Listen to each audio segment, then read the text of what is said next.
Story 1. I've been working as a tribal officer on our reservation for years, long enough to have seen my fair share of strange things. The land here, it has a way of holding on to its history, its secrets. But nothing prepared me for what happened that night. It was late, probably around 2 a.m., and I was sitting in my unit overlooking the town. We'd been getting reports for weeks about some kind of figure. A tall man, people were calling him. Descriptions were vague, but consistent. Tall, impossibly tall, with long dark hair, and a face that was human, but not quite right. No one had ever seen him up close. He was always there and gone before anyone could get a good look.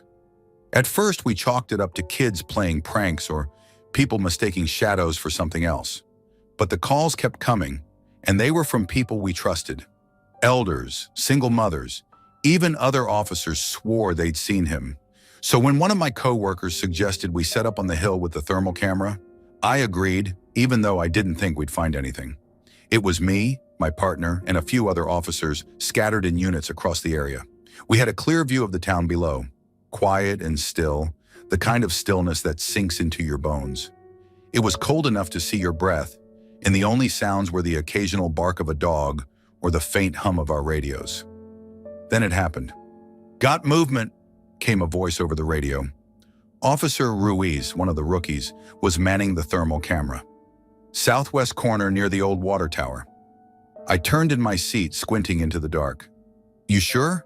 "Yeah," Ruiz replied, his voice tense. "It's tall. Real tall. You're going to want to see this." I jumped out of my unit and jogged over to Ruiz's position. He was crouched by the tripod, staring at the screen. I leaned in, and my stomach dropped. There it was, a figure glowing faintly in the thermal view. It was tall, all right. 8, maybe 9 feet. Long limbs, long hair. It moved with a strange, jerky grace, too fast to be natural. "Jesus Christ," I muttered. "It's heading toward the housing complex," Ruiz said. "We need to move." We radioed the other officers, directing 2 of them into the town to intercept. From the hill, we could see their flashlights bobbing as they moved through the streets. One of them, Officer Daniels, crossed a fence and headed toward a shallow ravine.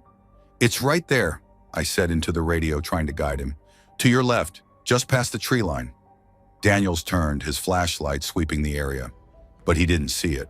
None of them did. Our portable radios were garbage, cutting in and out unless you were standing right next to your unit. I could see the frustration in Daniel's movements as he waved his flashlight around, scanning the dark. Meanwhile, the figure kept moving. It was on the main road now, walking straight down the middle like it owned the place. The dogs in the housing complex went insane, barking and howling in a way that made my skin crawl. I could feel the weight of something wrong, settling over the town. "Daniels, it's heading your way," I shouted into the radio, but there was no response. He was too far out of range. We watched helplessly as the figure disappeared into the shadows. The dogs kept barking, louder and more frantic, until suddenly, silence. Just like that. No barking, no howling, nothing. "Where is it?" Ruiz whispered, his eyes glued to the thermal screen. But the figure was gone. I grabbed the radio again. "Daniels, do you see anything? Daniels, come in." Finally, his voice crackled through. "Negative. Nothing here. I'm heading back to the unit." We stayed on that hill for another hour, scanning every inch of the town with the thermal camera. But the figure never reappeared. By the time we packed up and drove back to the station, the sun was starting to rise, casting a dull gray light over the land. The next day, we canvassed the housing complex, talking to residents. Most of them said the same thing. They'd heard the dogs, seen the lights from our flashlights, but hadn't seen anything unusual themselves. One woman, though, an elder who lived at the edge of the complex, pulled me aside. "You saw him, didn't you?" she asked, her voice low and grave. I hesitated, then nodded. "What is he?" She shook her head, her eyes filled with something between fear and pity. "He's been here a long time, longer than us. You don't chase him. You don't try to find him. If he lets you see him, it's a warning." "A warning for what?" I asked. She didn't answer, just turned and walked back into her house, shutting the door behind her. I don't know what we saw that night. Whatever it wasn't human, and it wasn't supposed to be seen. Story 2, I grew up in a small, unremarkable town in the north of England. The kind of place where every face was familiar and every street had a story. But no one ever told stories like this. No one ever spoke about the things that lived in shadows or crept into dreams. Maybe they didn't know, or maybe they were too scared to. Our house was old, older than it looked, with creaking floorboards and a faint damp smell that never went away, no matter how often my mom aired it out. The kind of house where the walls whispered when the wind blew. I never paid it much attention growing up. It was home after all. But there was one part of the house I avoided, the airing cupboard on the landing. It wasn't anything obvious. It wasn't like I had seen something there. It was just off. The air always seemed colder around it, and the light bulb above it flickered more than anywhere else in the house. My mom brushed it off, saying it was the old wiring. But even as a kid, I felt like there was something wrong with it. When I was about 9, my niece Sarah came to live with us. My parents had taken her in after her mom and dad died in a car accident. Sarah was only 6, a quiet, pale girl with big, sad eyes. She'd lost so much, and I did my best to be there for her, though I was just a kid myself. Not long after she moved in, she started having nightmares. She'd wake up screaming in the middle of the night, her little body shaking with fear. "It's the clown," she'd sob over and over. "He's in the cupboard, he's waiting for me." The first time she said it, I laughed. I thought she'd seen something on TV, or maybe heard a scary story at school. But the look in her eyes wasn't the kind of fear you could fake. It was raw, primal. My mom reassured her it was just a bad dream, and my dad even opened the airing cupboard in front of her one night to show her there was nothing inside but towels, sheets, and the old water heater. Still, the nightmares kept coming, and every time it was the same, the clown in the cupboard. By the time Sarah was 7, the nightmares stopped. She never mentioned the clown again, and after a while, we all forgot about it. Life moved on. Sarah grew up, and I moved out of that house when I was 20. For years, the cupboard became just another strange memory from my childhood, a little mystery I never bothered to solve, until 5 years ago. My partner Emily and I were visiting my mom for the weekend. It was late, and we decided to stay the night rather than make the drive back. My old room was still there, frozen in time, like a museum of my teenage years. I hadn't slept in it in years, but it felt oddly comforting to be back. Emily, on the other hand, wasn't so sure. As we got into bed, she glanced toward the door, her brow furrowed. "What's wrong?" I asked. "Nothing," she said quickly. "It's just that cupboard on the landing. It gives me the creeps." My heart stopped for a moment. "The airing cupboard?" I asked, trying to sound casual. "Yeah," she said, pulling the duvet up to her chin. "I don't know why. It's silly." I wanted to tell her about Sarah, about the nightmares, but I didn't want to freak her out. So I just laughed it off. "It's an old house. Everything creaks." She nodded, but she didn't look convinced. We turned off the lights and I drifted into an uneasy sleep. Sometime in the night I woke up. The room was pitch black, and for a moment I wasn't sure what had woken me. Then I heard it, a faint creaking sound, like someone was walking on the landing. My heart started to race. I strained my ears, trying to convince myself it was just my mom moving around or the house settling. But then I heard something else, a low, raspy chuckle. It was so faint I almost thought I imagined it. Almost. I sat up, my throat dry. "Emily," I whispered. She didn't respond. She was fast asleep, her breathing steady and soft. I told myself I was being ridiculous, that it was nothing, but I couldn't shake the feeling that something was wrong. Summoning what little courage I had, I slipped out of bed and opened the door. The landing was dark, but I could just make out the outline of the airing cupboard at the end of the hall. The light above it flickered weakly. I stood there for a moment, my heart pounding in my chest. Then I saw it, the cupboard door slowly, almost imperceptibly, creaking open. I froze. My mouth went dry, and every instinct in my body screamed at me to run. But I couldn't move. I couldn't look away. The door opened wider, and for a brief second, I thought I saw something. A pale face painted with a grotesque smile, staring back at me from the darkness. And then the door slammed shut with a deafening bang. I don't remember running back to bed. I don't remember pulling the covers over my head like a terrified child. All I remember is lying there, shaking, until the first light of dawn crept through the curtains. The next morning, I told Emily we had to leave. She didn't argue. As we packed up, she looked at me, her face pale. "I had the weirdest dream last night," she said, forcing a nervous laugh. "What was it?" I asked, my stomach sinking. "There was, I don't know, a clown or something. It was in that cupboard. It kept laughing at me." I didn't say anything. What could I say? We left that morning, and I haven't spent another night in that house since. I don't know what Sarah saw all those years ago. I don't know what Emily dreamed. But I do know this. Some doors should never be opened, and some things, once seen, can never be forgotten. Story 3. I never liked staying in other people's homes. There was always something about sleeping in a room that wasn't mine that made my skin crawl, like I was trespassing in a space that didn't want me there. After my dad passed away, things with my mom got bad, real bad. We couldn't talk without screaming at each other, and the house just felt wrong. I wasn't sleeping, barely eating, and I knew if I stayed, I'd break. That's when my best friend's mom stepped in. She insisted I stay with them for a while, even though I tried to say no. I didn't want to be a burden, and honestly, the idea of sleeping in their basement creeped me out for reasons I couldn't explain. But she was relentless. "You shouldn't be alone right now," she said, and I couldn't argue with that. So I packed a bag and moved in. The basement was fine, I guess. Clean, simple, with a small bed, a dresser, and a utility room off to the side. Still, there was something about it that made me uneasy the second I stepped in. I chalked it up to my nerves and exhaustion. I was grieving after all. That first night I was too tired to care about anything. I crawled into bed, pulled the blankets up to my chin, and let the quiet hum of the house lull me to sleep. But early in the morning, around 3 or 4 a.m., I woke up to the sound of my bedroom door creaking open.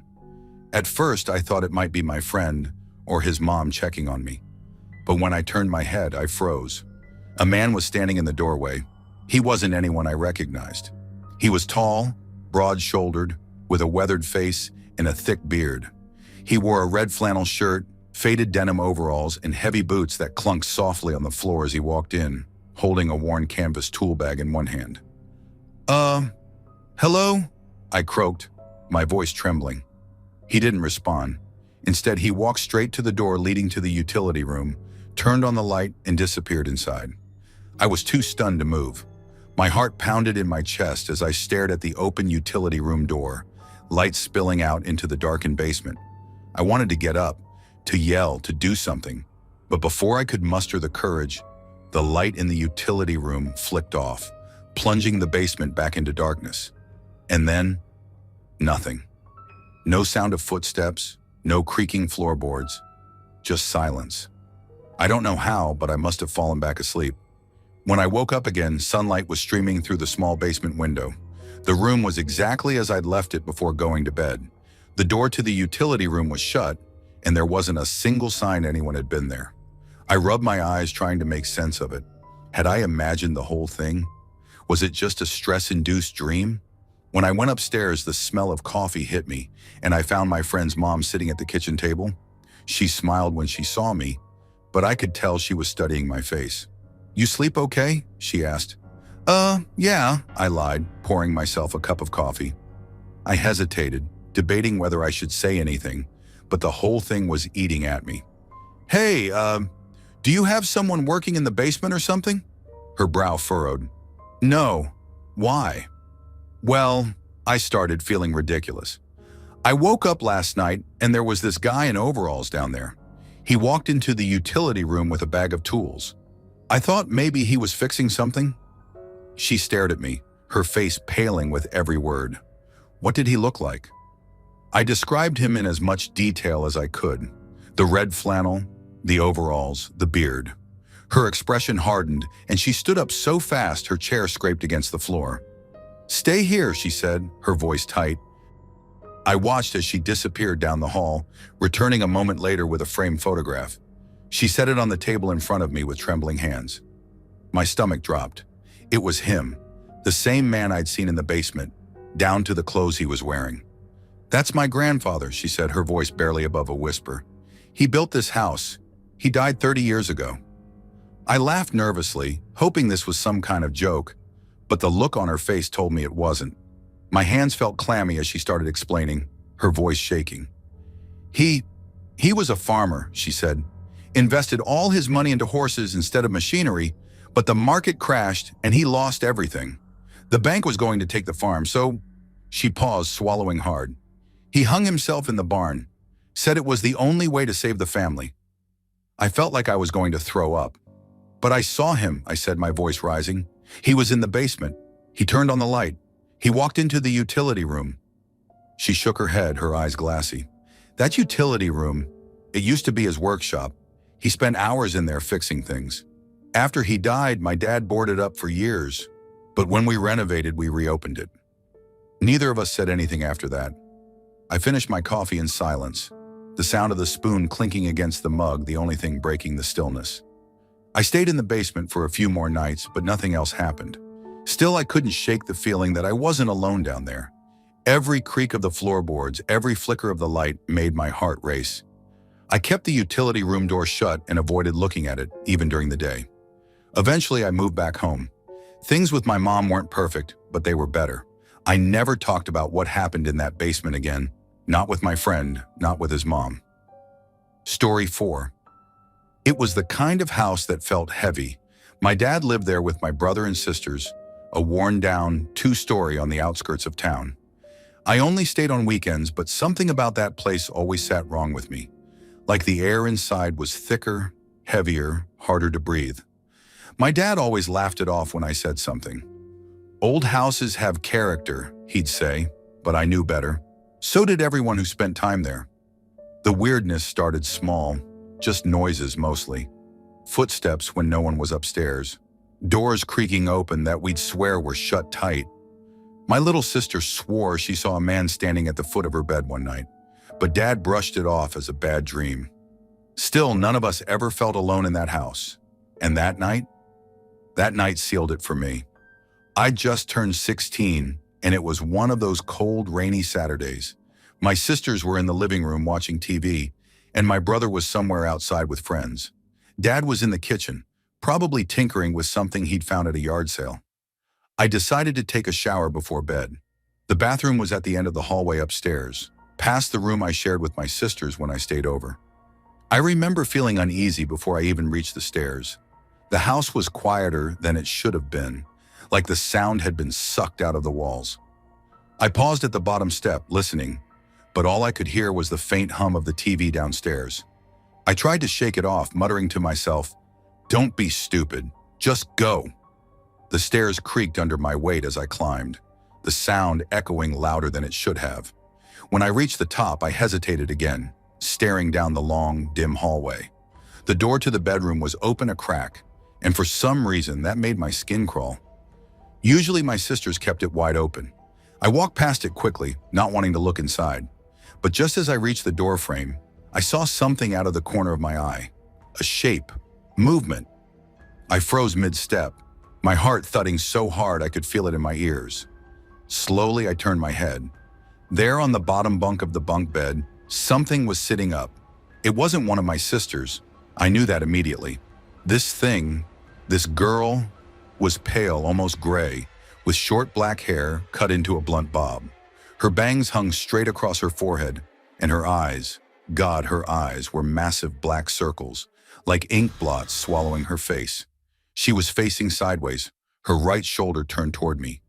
The rest of her body was partially hidden under the blankets, but I could see her head move as she turned to look at me. Her neck twisted slowly, unnaturally, until those empty eyes locked onto mine. I couldn't breathe. My entire body screamed at me to run, but I was rooted in place, my hands trembling at my sides. She didn't say anything, didn't move toward me, just stared, unblinking, her head tilted ever so slightly, like she was curious. Finally, something snapped inside me and I bolted. I don't remember making it down the stairs, but suddenly I was in the kitchen, gasping for air. My dad turned to look at me, his face scrunched in confusion. "What's wrong with you?" he asked, setting down his screwdriver. "There's someone upstairs," I managed to choke out, my voice barely above a whisper. He frowned, clearly not taking me seriously. "It's probably just your sisters." "No," I shouted, shaking my head violently. "It's not them. It's something else. I'm not going back up there." My dad sighed, muttering something under his breath about my overactive imagination. But he didn't push me. I think he saw the look in my eyes, the sheer panic that I couldn't hide. I refused to sleep in the house that night. I didn't care how cold or uncomfortable it was. I made Dad set up the old camping tent in the backyard. My sisters laughed at me, but I didn't care. I wasn't stepping foot back inside that house, not after what I'd seen. That night, lying alone in the tent, I couldn't stop replaying the image of her face in my mind. Those eyes, that slow, deliberate turn of her head. I tried to convince myself it wasn't real, that it was just my imagination running wild. But deep down, I knew the truth. I never stayed at my dad's house again after that. Every time I drove past it, I felt that same heavy pressure in my chest, that same creeping sense of unease. My dad sold the house a few years later, and I can only hope whoever lives there now doesn't see what I saw. Story 5. I've lived in Snohomish, Washington, my whole life, a picturesque town where Victorian houses line the streets, and the air always smells faintly of damp pine. But beneath the quaint charm, there are places here that carry a darker reputation. One of them is the Oxford, a bar notorious for its live music, cheap drinks, and the kind of violent history that locals like to whisper about after a few beers. I had heard the stories growing up: murders, unexplained deaths, strange happenings, the kind of tales you dismiss as exaggerated gossip, fueled by alcohol and nostalgia. But then my parents, big fans of live bands, started going there occasionally. They'd come back with stories of their own. My mom swore she once heard a woman crying in the bathroom when no one else was inside. My dad said he saw a plate fall and shatter in the kitchen when the staff weren't even near it. They always laughed it off, but deep down, it unsettled me. I never had any reason to go there until one night when my dad invited me out.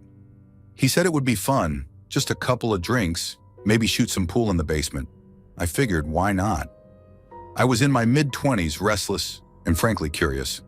Besides, I thought, it's just a bar. Whatever happened there was probably just bad luck and drunken accidents, nothing more. The night started innocently enough. The place was crowded but not overwhelming, the hum of conversation blending with the thrum of a local band playing classic rock covers. My dad and I grabbed a table, ordered drinks, red wine for him, a whiskey sour for me, and settled in to listen. It felt normal, ordinary, but there was an edge to the atmosphere I couldn't quite shake. Maybe it was the way the air felt slightly heavier in there, or the way some of the staff avoided looking toward the back hallway that led to the bathrooms and stairs. I chalked it up to nerves. The stories had gotten to me, that's all. After a while, my dad suggested we head down to the basement. "It's quieter down there," he said. "We can shoot some pool." I followed him down the narrow staircase, the air growing cooler with each step. The basement was dimly lit, with a handful of mismatched pool tables and a smaller bar tucked into one corner. It smelled faintly of mildew and old beer. A few people were scattered around, but it was far from crowded. My dad set his glass of wine on a high-top table while he racked the balls. I stood nearby, sipping my drink and trying to shake the sense that something was off. It was subtle, like an itch at the back of your mind that you can't quite scratch. Then it happened. I heard a sharp pop, like the sound of a light bulb bursting. I turned just in time to see my dad staring down at his hand, his face pale and slack with confusion. He was holding the stem of his wine glass. The bowl of it was gone, completely gone. "What the hell?" he muttered, turning his hand over as if trying to make sense of it. There was no wine on his shirt, no shards of glass on the floor, nothing. Just the stem in his hand, clean as if it had been sliced off by a laser. I stared at him, my stomach twisting into knots. "What happened?" "I don't know," he said, his voice unsteady. "It just exploded." He wasn't bleeding. His grip on the stem had been firm, but not tight enough to shatter it. There was no glass, no mess, just the stem in his hand and an overwhelming sense of wrongness. Without thinking, he walked to the bar and set the stem down in front of the bartender, a middle-aged woman with tired eyes. "This just happened," he said, holding up his empty hand. I don't even know how." She barely glanced at it. Instead, she nodded and reached for another glass. "No problem," she said, her tone so casual it sent chills down my spine. "That kind of stuff happens all the time." All the time? I felt the blood drain from my face. My dad took the new glass, his expression dazed, and walked back to me. He didn't say a word. Neither did I. We just stood there for a moment, the sounds of the bar fading into an eerie silence that only we seemed to notice. I couldn't stop staring at his hand, half expecting the new glass to disappear just as mysteriously. But it didn't. Nothing else happened, at least not while we were there. We played a single game of pool, neither of us speaking much, and left shortly after. The drive home was quiet. My dad kept glancing at his hand, flexing his fingers as if trying to convince himself it was still there. I finally broke the silence. "Do you think it was, I don't know, something paranormal?" He shook his head, but his answer didn't convince me or himself. "I don't know what it was," he said, "but I've never seen anything like that before." Neither have I, and I hope I never do again. Story 6. When I was 14, my family moved into a quiet, suburban neighborhood in New Jersey. It wasn't a typical cookie-cutter suburb, though. The houses were spaced far apart, and our backyard stretched into what felt like endless darkness. My parents had always dreamed of a big house with a big yard, so when they found this place, it felt perfect.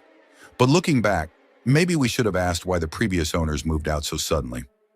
The first few weeks were uneventful.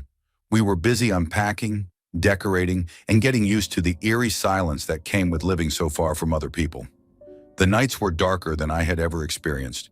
Out here, there weren't many streetlights, and the tall trees in the area made everything feel cloaked in shadow. It was a Saturday night in late October. I remember it vividly because it was the first truly cold night of the season. My parents had gone to bed early, and my little sister was already asleep. I stayed up, sprawled out on the couch in the living room, watching some late-night show. The sliding glass door leading to the backyard was just a few feet away, and though I couldn't see anything past the faint reflection of the living room light, I had this unsettling sense that something was out there. Around 10 p.m., I got up to take the trash out. I wasn't exactly thrilled about stepping into the cold, but it was my chore, and my mom would definitely remind me about it the next morning if I didn't do it. So I grabbed the bag, unlocked the sliding door, and stepped outside. The chill hit me instantly. The air smelled damp, like the ground had soaked up all the frost from earlier. As I walked toward the trash can, I couldn't shake the feeling that I was being watched. My eyes darted toward the tree line at the far end of the yard, but all I saw was darkness. I brushed it off. "Just your imagination," I muttered to myself, trying to sound convincing. I tossed the trash into the bin and turned back toward the house. That's when I saw them. Two figures were moving toward me from the edge of the yard, just where the light from the house faded into black. At first I thought they were deer, though we rarely saw any in our neighborhood. But these weren't deer. They were low to the ground, sleek, and blacker than the shadows they emerged from. The way they moved wasn't like anything I'd ever seen. It was fluid, almost deliberate, as if they were stalking something. Mr. I froze. My brain was scrambling to make sense of what I was seeing. Maybe stray dogs? But no, dogs don't move like that. The figures were four-legged, but there was something unnervingly wrong about their gait. And then, as if sensing my eyes on them, they stopped. We stood there staring at each other across the yard. My heart was pounding so hard I could feel it in my ears. I wanted to run, to bolt back inside and slam the door, but my legs refused to move. I told myself to call out, to make some noise and scare them off. But before I could, they did something that sent ice through my veins. They stood up. Slowly, almost mechanically, the figures rose onto their hind legs, their thin, elongated bodies stretching unnaturally tall. My breath caught in my throat. They weren't just animals, they couldn't be. The way they stood was too human-like, too deliberate, like they were sizing me up. Their heads tilted in unison, as if they were curious, or maybe deciding what to do with me. In that moment, I felt like prey. I stumbled backward, finally breaking free from my paralysis. My foot caught on the edge of the patio, and I nearly fell, but I managed to keep my balance. Without thinking, I reached for the porch light switch by the door and flicked it on. The sudden burst of light made them flinch. Their bodies jerked, twitching in a way that made my stomach churn. For a split second, I saw them more clearly. Their skin, if you could call it that, was smooth and shiny, almost like wet rubber. Their limbs were impossibly long, too long for their thin frames, and their heads were featureless, except for faint indentations where eyes should have been. Then they moved. Fast. They bolted toward the tree line, their limbs bending and twisting in ways that defied logic. It wasn't a natural run. It was more like they were gliding, their bodies folding and unfolding as they disappeared into the darkness. I didn't wait to see where they went. I threw myself inside, slamming the sliding door shut and locking it. My hands were shaking so badly I could barely manage it. I stood there, panting, staring out into the backyard. The light illuminated the empty yard, but I couldn't shake the feeling that they were still out there, watching, waiting. I backed away from the door and turned off every light in the house. My parents' room was down the hall, and I wanted to wake them up to tell them what I'd seen. But what would I say? That I saw two things in the backyard? That they stood up like people and ran into the trees? They wouldn't believe me. Hell, I didn't even believe me. Instead, I locked myself in my room and stayed awake the entire night, listening for any sound that might signal their return. But the house was silent, save for the occasional creak of the floorboards and the distant rustle of wind through the trees. The next morning, I went out to the yard, half hoping I'd imagined the whole thing. But near the edge of the tree line, where the figures had first appeared, I found something. Two deep impressions in the dirt, almost like footprints, but too large, too misshapen. I didn't tell anyone about it. I just kicked some dirt over the marks and went back inside. We lived in that house for another 3 years, but I never saw them again. Story 7. It was a crisp autumn afternoon in the small town where we lived. The air carried a faint chill, the kind that hinted at winter's approach, but still felt bearable enough for a walk through the cobbled streets. My youngest son, Jacob, had just turned 3. He was full of energy, endlessly curious, and prone to bouts of mischief. That day, we decided to have lunch at a little cafe near the town square, a place where the pedestrian zone sprawled into a mix of quaint shops, historic landmarks, and a scattering of ruins from centuries past. Jacob, as usual, had trouble sitting still. The cafe was cozy but small, and as the meal dragged on, he became increasingly restless, shifting in his chair and tapping his tiny sneakers against the floor. I didn't want to ruin the afternoon for the other diners, so I suggested we go for a quick walk while his mom finished her tea. "Come on, mate," I said, ruffling his curly hair. "Let's go explore." The streets were quiet, save for the occasional chatter of tourists and the soft hum of life in a sleepy town.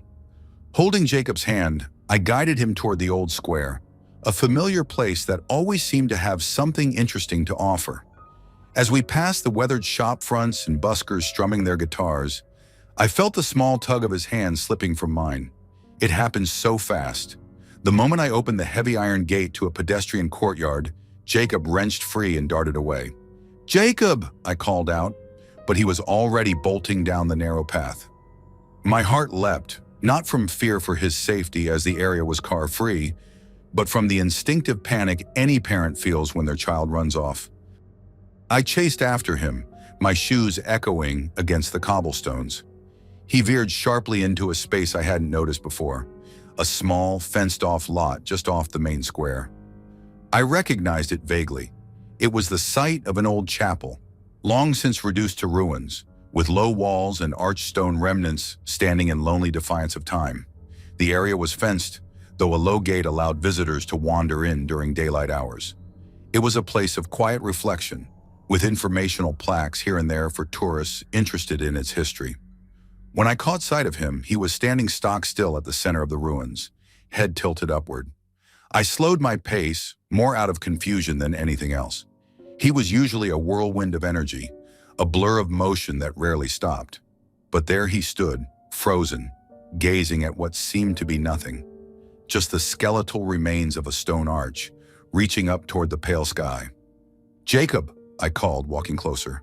"What are you doing, mate?" He didn't turn to look at me, didn't even flinch. His small frame seemed rooted to the spot, his eyes locked on the ruins with a strange, almost unnerving intensity. "A long time ago," he said, his voice soft but clear, "I got married here." I stopped in my tracks. "What?" I asked, a chill running down my spine. He didn't look at me, didn't move. "A long time ago," he repeated. His voice was calm, unbothered, like he was commenting on the weather. "I got married here." I felt my mouth go dry. I stared at him, my mind scrambling for an explanation. "What are you talking about, Jacob?" I asked, trying to keep my tone light. He turned to me then, and for a brief moment, his face didn't look like his own. It was the same sweet, round face of my son, but there was something in his eyes, something ancient, knowing, and utterly foreign. It was gone as quickly as it had come. He blinked, and the spell broke. Without another word, he let out a sudden, gleeful laugh and bolted off again, this time toward the edge of the ruins where an old well stood. I stood there for a moment, rooted to the spot. My heart was racing, and I couldn't shake the feeling that I'd just witnessed something I wasn't meant to. His words echoed in my head, over and over. "I got married here, a long time ago. When I finally moved to follow him, I felt an odd sense of unease settle over me. The ruins, which had always seemed like a benign historical site, now felt heavier.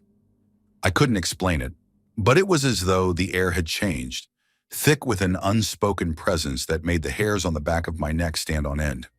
"Jacob," I called, trying to keep my voice steady. He was crouched by the old well, peering into its dark depths. I hurried over, scooping him up before he could get any closer. "Time to go, mate," I said, my voice firmer than I intended. He didn't protest, just giggled and wrapped his arms around my neck. As I carried him out of the ruins, I glanced back one last time. The arched remains of the chapel seemed to loom larger than before, casting long shadows that hadn't been there moments ago. We returned to the cafe, where my wife was waiting. She looked up as we approached, her smile fading when she saw my face. "What's wrong?" she asked. I hesitated, shaking my head. "Nothing," I said, setting Jacob down in his chair. He immediately grabbed a piece of bread, his earlier stillness replaced by the boundless energy of a typical 3-year-old. "He just ran into the ruins, scared me for a second." I didn't tell her what he'd said. I didn't know how to. And truth be told, I didn't want to say it out loud, as if doing so would make it more real.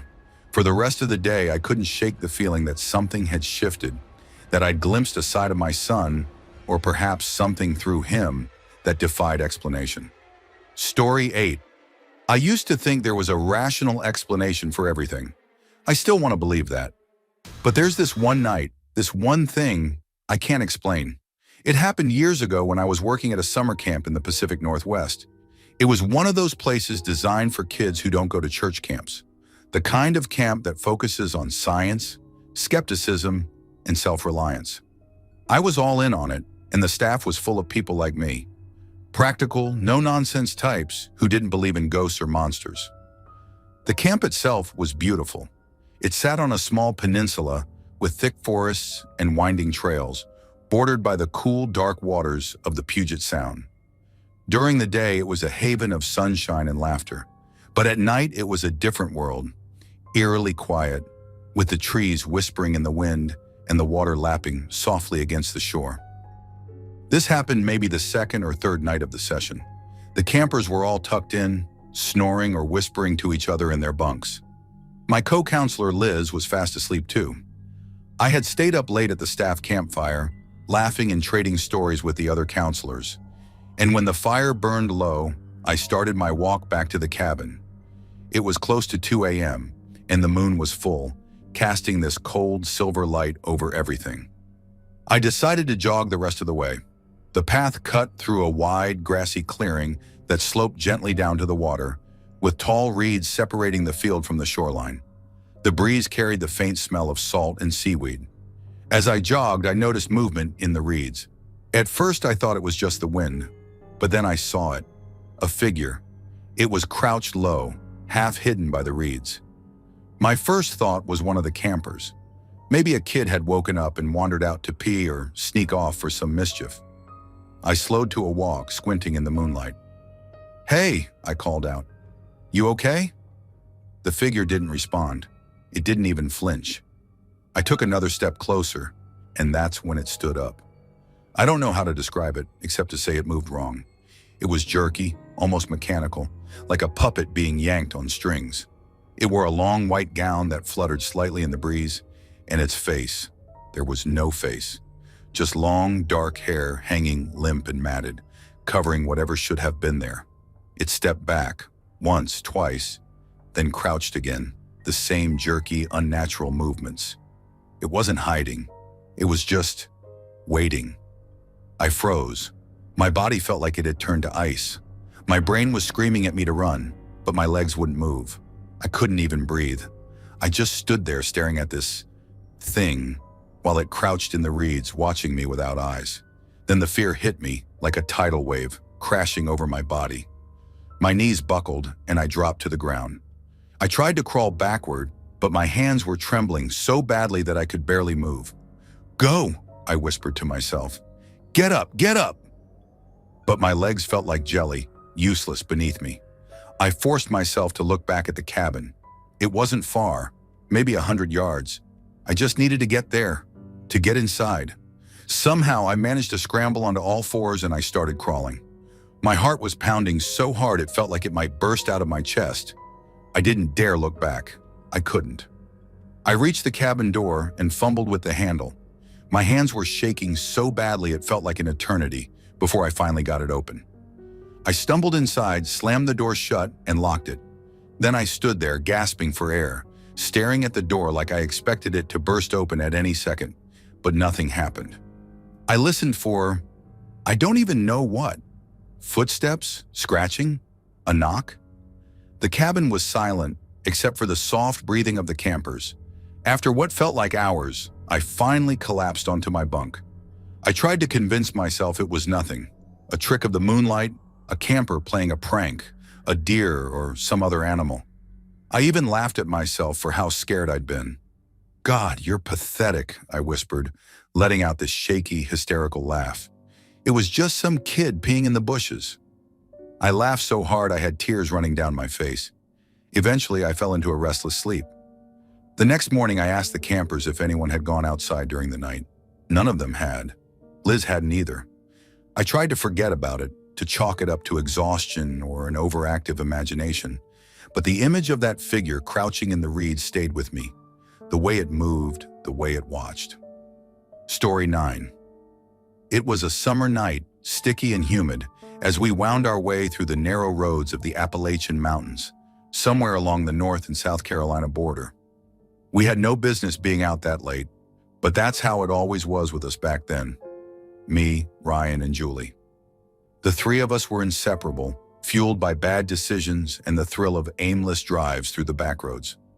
The clock on the dashboard flickered to 1:12 a.m. as I yawned, shifting in the back seat of Ryan's old Honda Civic. We'd been driving for hours, the hum of the engine and the cicadas outside lulling me into that liminal state between sleep and wakefulness. Ryan was at the wheel, his face lit only by the dim green glow of the speedometer, while Julie sat in the passenger seat, scrolling through her phone. The faint scent of pine and damp earth crept in through the cracked window. "Hey," Julie mumbled, breaking the silence. "Let's find a gas station or something. I need caffeine before I pass out." Ryan laughed dryly. "Good luck with that out here. We're miles from anything resembling civilization." The road ahead stretched like a black ribbon, flanked by dense woods on either side. I didn't argue. It felt like we were the only ones left in the world, and maybe we were. I had just started to doze off again when Julie gasped sharply. "What the hell?" Ryan glanced at her, then at the rearview mirror. "What?" "Behind us," she said, her voice trembling slightly. "There's something coming up fast." I twisted around in my seat, squinting into the darkness. At first, I didn't see anything. Then faintly, 2 pinpricks of light appeared in the distance, bobbing and weaving as they grew closer. Headlights. The kind that screamed danger. Too bright, too fast, and too reckless for a road like this. Ryan cursed under his breath. They're going like 70. Speed limit's 25. Pull over, I said, trying to keep the unease out of my voice. Let them pass. He nodded, easing the car onto the gravel shoulder, and we waited, watching as the lights barreled toward us. They were maybe 50 feet away when something felt wrong. Where's the car? Julie whispered. What? Ryan asked, turning to look at her. The car, she said again, louder this time, panic edging her words. Where's the damn car? And that's when I realized it too. There was no shape, no silhouette, no roar of an engine. Just two blazing lights, unconnected to anything, floating like they had minds of their own. What the? Ryan began, but the words caught in his throat as the lights reached us. The air changed. It wasn't a sound exactly, but a vibration. A deep, thrumming pressure that settled into my chest, making it hard to breathe. The lights passed us, close enough to illuminate the inside of the car for a split second. They were impossibly bright, brighter than any headlights I'd ever seen, but with no discernible source. Just pure, blinding white. And then they were gone. We sat in stunned silence for what felt like forever, staring down the empty road where the lights had disappeared. No red tail lights in the distance, no fading glow, just darkness, as if they had never been there at all. What the hell was that? Julie finally choked out, her voice shaking. Ryan didn't answer. His hands gripped the steering wheel so tightly his knuckles turned white. I could hear his shallow breathing, could feel the weight of whatever had just happened pressing down on all of us. Ryan, I said, my voice barely above a whisper. Drive. Now. He didn't need to be told twice. The tires kicked up gravel as he pulled back onto the road, his foot pressing harder on the gas than it probably should have. I didn't care. I just wanted to get as far away from that place as possible.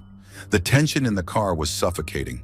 None of us spoke, but I could feel the unspoken questions hanging in the air. What had we just seen? Was it some kind of trick? A hallucination? Or something else entirely? I glanced out the window, half expecting to see those lights again, weaving through the trees or hovering just beyond the edge of the road. But there was nothing.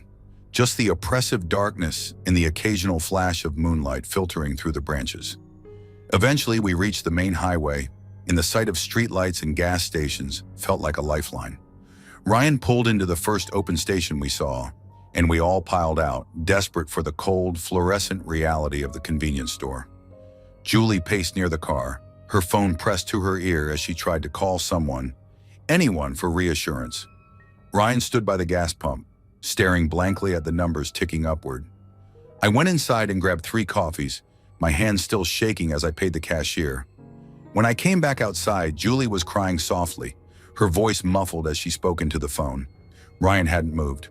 I handed him a coffee and he took it without a word. "What do you think it was?" I asked, breaking the silence. He shook his head slowly. "I don't know. I don't want to know." Julie hung up and joined us, her face pale and tear-streaked. "No one believes me," she said, her voice hollow. "They think we're crazy." "Maybe we are," Ryan muttered. We didn't linger. As soon as the tank was full, we got back in the car and drove straight home, not saying another word about it. Story 10. I was 16 when it happened.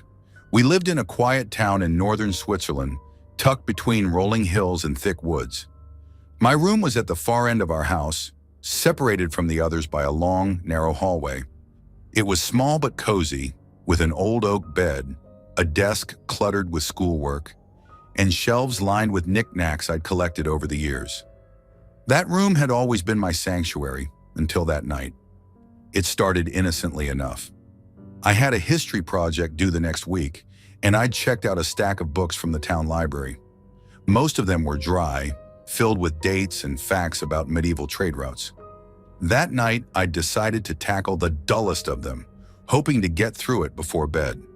The book was heavy, with a cracked leather cover and yellowed pages that smelled faintly of mildew. I don't remember falling asleep. One moment, I was struggling to keep my eyes open, my desk lamp casting a dim circle of light over the pages. The next, I was lying on my bed, The room plunged into an eerie silence. The lamp was still on, but the light felt wrong somehow. Dimmer, colder. That's when I saw him. At first I thought I was dreaming. A shadowy figure stood in the doorway, motionless, as if he were deciding whether to enter. I couldn't make out any details. No face, no clothes, just a tall, dark outline that seemed to absorb the light around it. "Who's there?" I tried to say, but the words caught in my throat. My chest felt like it was weighed down by something heavy, and no matter how hard I tried, I couldn't move, not even my fingers. The figure stepped into the room. I wanted to scream. Every instinct in my body was telling me to run, to fight, to do anything. But I was frozen, paralyzed. My eyes darted around the room, searching for something, anything that could explain what was happening. But it was just him and me, and the oppressive silence. He moved slowly, deliberately, as if he had all the time in the world. His head turned, taking in the room, his gaze lingering on my shelves, my desk, the floor. Then he reached out and picked up a small wooden carving I'd made in art class, turning it over in his hands before setting it back down. My heart was pounding so hard I thought it might burst. I kept telling myself it wasn't real, that it was just a nightmare, but it felt so real. The air was heavy, and the faint hum of the lamp was the only sound in the room. Then he turned to me. I wanted to close my eyes, to shut him out, but I couldn't. His face, or what should have been his face, was nothing but darkness, like a void. He walked toward me, each step deliberate, and stopped at the side of my bed. I could feel him looking at me, not just looking, studying. My skin crawled under his gaze, and every second felt like an eternity. I tried again to scream, to move, to do anything, but my body betrayed me. Then he reached down. His hand, or whatever it was, closed around the library book that had been lying on the bed next to me. For a moment, he just held it as if he were inspecting it. Then, without a sound, he turned and walked out of the room, the book tucked under his arm. The moment he crossed the threshold, the heaviness lifted. I could move again. I bolted upright, gasping for air, my chest heaving. My room was empty, the door slightly ajar. I didn't sleep for the rest of the night. The next morning, I tore my room apart looking for the book. I checked under the bed, behind the shelves, in the closet, everywhere. It was gone. I even searched the rest of the house, but there was no sign of it. When I told my parents, they dismissed it as a vivid nightmare, a product of stress and exhaustion. But I know what I saw. I never found that library book. Weeks later, I went back to the library to explain what had happened and offered to pay for a replacement. The librarian, an older woman who'd worked there for decades, gave me a strange look when I described the book. "We don't have a book like that in our collection," she said. I didn't argue. That night, something came into my room, something that wasn't supposed to be there. Thanks for watching. Don't leave before leaving a like to this video. Also hit the subscribe button to support my work. And as always, have a horrific nightmare, my dear.